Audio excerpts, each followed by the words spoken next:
Assalamualaikum warahmatullahi wabarakatuh. Alhamdulillah, anak-anak ustazah, apa kabarnya hari ini?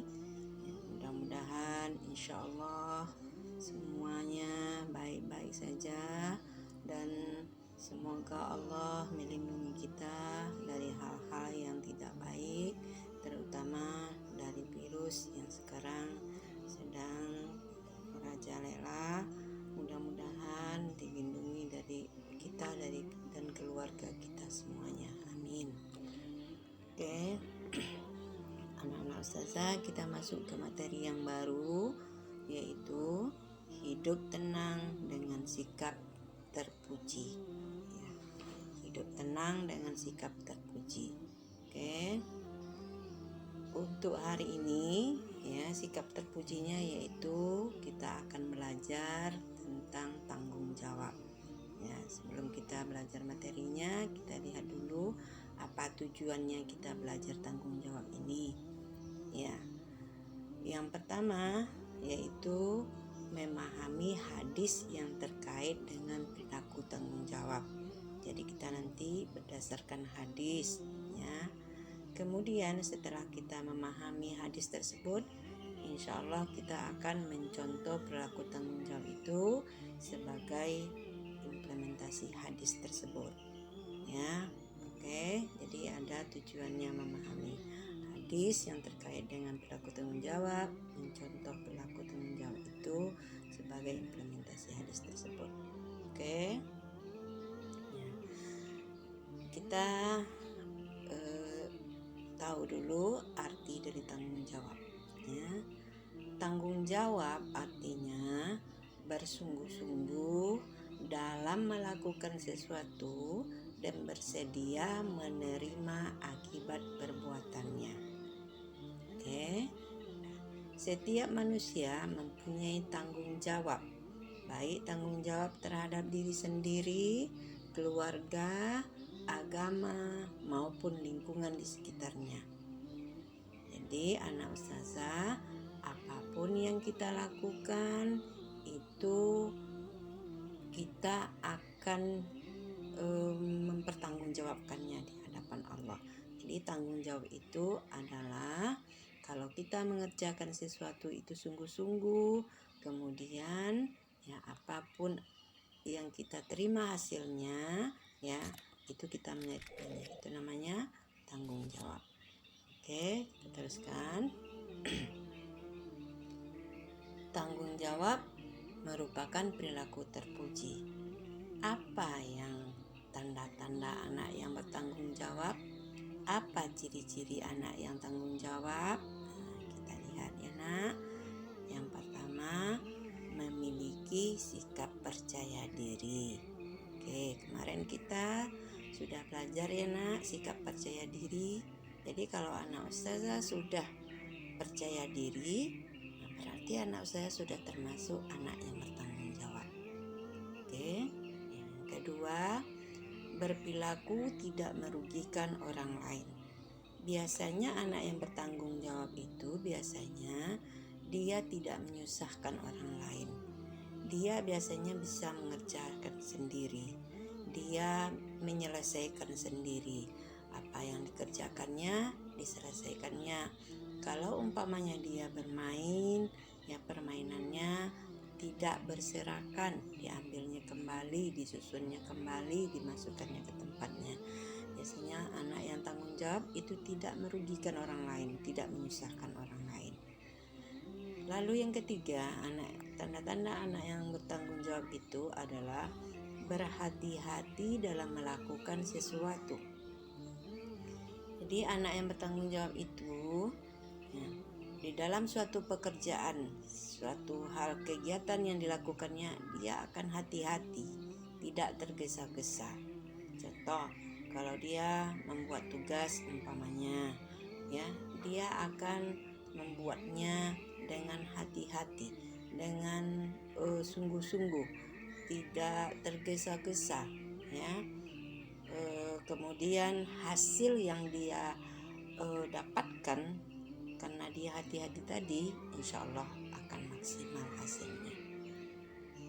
Apalagi tanda-tanda yang keempat, tanda anak yang bertanggung jawab itu disiplin dalam kehidupan sehari-hari. Jadi anak ustazah yang bertanggung jawab, insya Allah dirinya tidak akan dikontrol lagi oleh orang tuanya. Dia bisa mengontrol dirinya sendiri. Dia bisa mengatur dirinya sendiri. Umpamanya di jam pembelajaran daring, dia akan duduk di tempat belajarnya. Dia akan mengikuti pembelajarannya. Kemudian tidak terpengaruh oleh lingkungannya. Ya, dia akan tetap bekerja sendiri, dia akan tetap belajar sendiri. Ya, kalau dia sudah tidak bisa lagi, baru dia minta tolong kepada orang yang di sekitarnya. Ya, jadi anak yang bertanggung jawab itu insya Allah dia akan disiplin. Ya, nah disiplin ini itu hal yang sepele tapi hasilnya luar biasa. Ya, nanti akan anak ustazah rasakan nanti setelah anak ustazah selesai SD, bahkan di kelas 6 anak ustazah itu akan sudah merasakan sekali gitu kalau seandainya disiplin ini sudah dimulai dari kelas 3. Kemudian bersikap tenang dan berpikiran positif. Ya. Anak yang bertanggung jawab biasanya itu dia akan tenang mengerjakan sesuatu, apapun itu, baik kegiatan sehari-hari maupun dalam pembelajaran. Dia orangnya akan tenang, ya. Apalagi akan terlihat nanti sewaktu dia mengerjakan tugas, ya. Nah, itu akan terlihat sekali. Kalau anak yang tidak bertanggung jawab itu, kalau dia tidak bisa, dia akan menangis, dia akan cepat putus asa. Tapi kalau anak yang bertanggung jawab, dia akan tenang, dikerjakannya dulu, dicobanya dulu. Apabila sudah tidak bisa, baru dia minta tolong kepada orang yang sekitarnya. Kemudian di dalam pikirannya itu dia mengatakan insya Allah saya bisa, ya, insya Allah saya akan berusaha. Jadi dalam pikirannya itu tidak langsung di dalam terlintas dalam pikiran itu, oh ini saya nggak bisa. Jadi tidak ada kalimat itu yang ada dalam pikirannya, tapi kalimat-kalimat yang berpikiran positif tadi, ya, menganggap dirinya memang insya Allah bisa. Itulah 5 tanda-tanda anak yang tanggung jawab. Saya ulangi, yang pertama memiliki sikap percaya diri, yang kedua berperilaku tidak merugikan orang lain, yang ketiga berhati-hati dalam melakukan sesuatu, yang keempat disiplin dalam kehidupan sehari-hari, dan yang kelima bersikap tenang dan berpikiran positif. Ya, itulah tanda-tanda anak yang bertanggung jawab. Nah, supaya kita lebih yakin bahwasanya setiap kita ini adalah mempunyai tanggung jawab, ya, sebagaimana hadis Rasulullah Sallallahu Alaihi Wasallam. Ustazah akan bacakan hadisnya, ya, di buku juga ada. Bismillahirrahmanirrahim.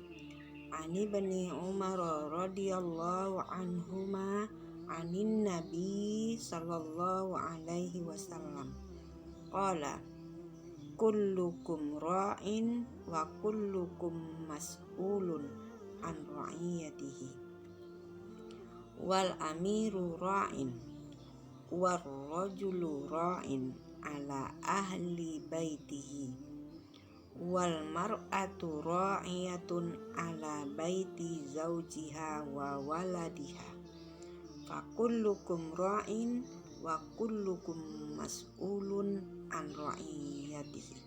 Rawahul Bukhari. Anak ustazah, kita baca artinya.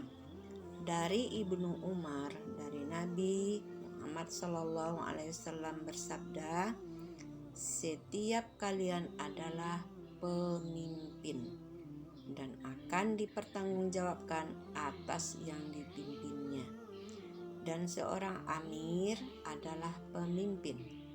Seorang suami adalah pemimpin atas keluarganya. Seorang perempuan adalah pemimpin atas rumah suaminya dan anak-anaknya. Maka setiap kalian adalah pemimpin dan setiap kalian akan dimintai pertanggungjawabannya atas yang dipimpin. Hadis diriwayatkan oleh Al-Bukhari. Kita lihat penjelasan hadisnya. Ya. Yang pertama, setiap manusia adalah pemimpin bagi dirinya sendiri. Anak ustazah, apakah anak ustazah dalam masih siswa, status masih siswa, masih kecil, apakah anak ustazah menjadi pemimpin? Ya, pemimpin bagi diri anak ustazah sendiri. Ya, bagaimana apa yang dipimpinnya di dalam dirinya sendiri itu? Ya, dia harus bertanggung jawab dengan dirinya sendiri. Ya, apa yang tanggung jawab terhadap dirinya sendiri itu? Ya, kalau diri kita sendiri itu kan, ya kita butuh apa? Kalau jasad kita butuh apa? Jasad kita butuh makan, butuh minum, butuh kebersihan. Ya, itu harus anak ustazah lakukan. Ya, kalau anak ustazah lapar, ya makan. Kalau anak ustazah haus, ya minum. Itu namanya tanggung jawab terhadap diri sendiri. Lalu tanggung jawab terhadap diri sendiri yang untuk rohani kita. Ya, untuk rohani kita, untuk roh kita apa? Ya, kita harus melaksanakan perintah-perintah Allah. Ya, pertama, kita dititipkan oleh Allah tangan. Kemarin pelajaran yang dulu itu yakin kepada Allah Maha Esa dan Allah Maha Pemberi. Ya, itu kan salah satunya. Allah berikan kita tangan. Ya, kita harus bertanggung jawab untuk apa tangan diberikan oleh Allah. Nah, saya kemarin sudah menjawab. Banyak jawabannya bagus. Ya, Allah memberikan kita mata. Untuk apa Allah berikan mata? Ya, kita harus bertanggung jawab. Ya, dan semua itu akan kita pertanggungjawabkan di sisi Allah. Itu namanya tanggung jawab terhadap diri sendiri. Kita menjadi pemimpin bagi diri kita sendiri. Ya, kalau segi jasmani tadi memenuhi semua kebutuhan jasmani. Kalau rohani, ya tentu mengikuti apa yang sudah ditetapkan oleh Allah, mana yang baik dan mana yang tidak baik. Oke. Kemudian yang kedua, maksud hadis, setiap pemimpin akan dimintai pertanggungjawaban atas apa yang dipimpinnya. Ya, setiap kita akan dipertanggungjawabkan oleh Allah. Ya, di akhirat apa yang kita lakukan itu semuanya akan dipertanggungjawabkan. Ya, Allah akan mintai pertanggungjawabnya nanti di akhirat. Ya, oleh karena itu, insya Allah kita yang diberikan oleh Allah kita gunakan menurut yang dikehendaki oleh Allah, yang baik-baik. Ya, kemudian kita selalu menanamkan di diri kita bahwasanya Allah itu selalu memantau kita. Allah itu maha melihat, Allah itu maha mengetahui apapun yang kita lakukan, apapun yang kita laksanakan, apapun yang kita katakan, apapun yang kita makan, itu semuanya Allah tahu. Dan malaikat juga akan mencatat. Bahkan malaikat akan memvideokan apa yang kita lakukan. Jadi kalau sudah tertanam hal itu pada diri kita, insya Allah kita akan melakukan hal-hal yang positif, hal-hal yang baik. Oke. Kemudian yang ketiga, seluruh perbuatan manusia di dunia akan dimintai pertanggungjawabnya di akhirat. Ya, sebagaimana yang Ustazah bilang tadi, ya, tangan akan berkata, semua anggota tubuh kita akan membapakan kepada Allah, ya, apa yang kita lakukan akan bicara di hadapan Allah apa yang kita lakukan. Yang tidak bicara itu adalah mulut, ya. mulut itu dikunci oleh Allah. Tapi anggota tubuh yang lain ya yang kita pakai itu semuanya akan ngomong kepada Allah untuk apa kita melakukan itu. Jadi berarti kita adalah pemimpin bagi diri kita sendiri. Oke, kita teruskan. Ini dikuatkan oleh Allah dalam Al-Quran surat Al-Mudassir ayat 38. Ya, a'udzu billahi minasyaitonir rajim. Kullu nafsin bima kasabat rahina. Artinya setiap orang bertanggung jawab atas apa yang telah dilakukannya. Jadi apa yang kita lakukan, apa saja ya, itu nanti akan dipertanggungjawabkan di sisi Allah. Nah, sekarang pembelajaran daring umpamanya ya, anak ustazah dikasih HP oleh mama umpamanya, dan mama mungkin belum sempat untuk mendampingi. Itu tujuannya kan untuk belajar sama mama kan. Lalu anak ustazah gunakan umpamanya untuk main game aja ya, tidak untuk belajar. Itu nanti akan dipertanggungjawabkan ya. Allah nanti akan minta pertanggungjawaban di mata, di tangan kita ya. Allah akan minta pertanggungjawaban kita. Jadi hati-hati ya. Ya, ingat sekali lagi bahwasanya Allah selalu memantau kita. Allah selalu dengan kita ya. Oke, kita teruskan. Nah, sekarang contoh tanggung jawab dalam kehidupan sehari-hari. Nah, contohnya tanggung jawab di rumah. Nah, kalau tanggung jawab di rumah biasanya kan mama kita kan memberikan kita tugas, ya kan, untuk di rumah. Apalagi sekarang kita banyak di rumah. Ya, contohnya umpamanya membersihkan tempat tidur. Anak ustazah kemarin kan sudah disikap percaya diri dan mandiri. Anak ustazah sudah videokan banyak yang ditugaskan mamanya untuk membersihkan tempat tidur, membersihkan kamar dan sebagainya ya. Dan itu anak ustazah kerjakan terus ya nak ya. Itu adalah bentuk tanggung jawab. Apabila itu anak ustazah lakukan ya, berarti anak ustazah sudah melatih dirinya untuk bertanggung jawab ya. Kemudian yang kedua, tanggung jawab terhadap pembelajaran. Nah, nih, tanggung jawab terhadap pembelajaran ini seperti apa? Nah, kalau di pembelajaran daring itu sangat banyak sekali tanggung jawab yang anak ustazah laksanakan, ya kan? Mengerjakan tugas, ya kan sayang? Ya, biasanya kalau kita sekolah itu tidak terlalu banyak seperti ini tugas-tugas yang diberikan. Tetapi selama pembelajaran daring ini ya, bagaimana keadaan sudah mengapakan kita seperti itu.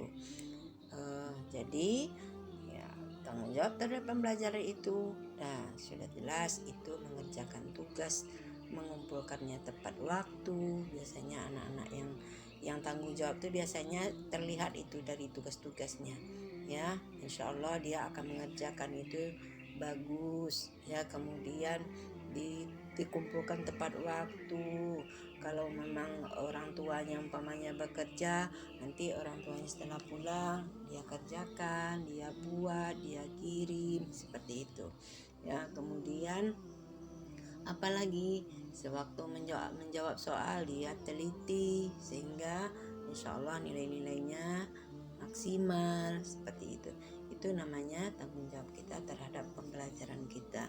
Kemudian kalau ada video ditontonnya sampai habis ya, dengan baik, tidak sambil baring-baring, tapi duduk dia di meja belajarnya, didengarkannya. Itu namanya anak yang bertanggung jawab ya. Yang ketiga, tanggung jawab terhadap diri sendiri. Nah, apa contohnya? Mandi ya. Kemarin kan sudah mandi sendiri ya, tapi mandinya harus yang bersih. Itu namanya tanggung jawab terhadap diri sendiri ya kan. Ya, gosok giginya harus bersih, samponya harus bersih dan sebagainya ya. Itu tanggung jawab terhadap diri sendiri. Nah, kemudian tanggung jawab terhadap agama. Ya, apa tanggung jawab kita terhadap agama kita? Ya, melaksanakan ya apa yang dilaksanakan. Kalau seharian kita sholat 5 waktu, ya kemudian belajar Al-Quran. Kalau sudah bagus bacaannya, menghafalnya.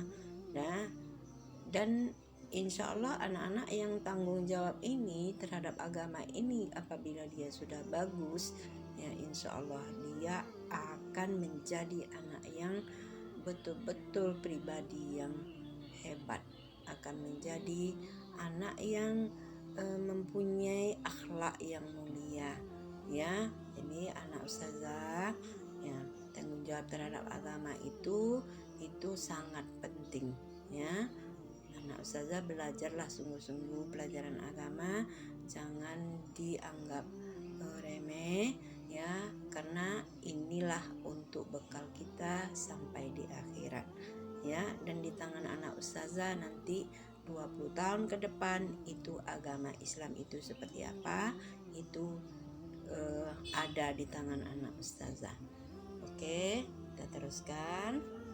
Nah, kita tadi sudah panjang lebar masalah tanggung jawab ini. Sekarang sampai kita kepada kesimpulan ya. Yang pertama, orang yang bertanggung jawab akan selalu hati-hati dan disiplin dalam melakukan sesuatu. Oke. Nah, mudah-mudahan hendaknya anak ustazah termasuk yang ini ya, hati-hati, disiplin ya setiap apa yang dikerjakannya. Kemudian yang kedua, semua yang dilakukan manusia di dunia akan dipertanggungjawabkan di akhirat. Sekecil apapun yang kita lakukan itu akan dipertanggungjawabkan di akhirat nanti. Yang ketiga, setiap manusia adalah pemimpin bagi dirinya sendiri. Jadi anak ustazah walaupun masih kecil itu sudah merupakan pemimpin bagi dirinya sendiri, memimpin dirinya sendiri ya. Oke, itu aja pembelajaran kita. Mudah-mudahan hendaknya anak ustazah menjadi anak yang bertanggung jawab. Sudah mulai dari sekarang kelas 3 ya, insya Allah itu akan sangat berguna sekali nanti sewaktu anak ustazah kelas 4, kelas 5, kelas 6, bahkan sampai mungkin ke perguruan tinggi ya. Oleh karena itu mulailah berubah, mulailah untuk melakukan ya perilaku tanggung jawab ini. Demikianlah pembelajaran kita masalah tanggung jawab ya. Kita tutup dengan baca hamdalah. Alhamdulillahirabbil alamin. Assalamualaikum warahmatullahi wabarakatuh.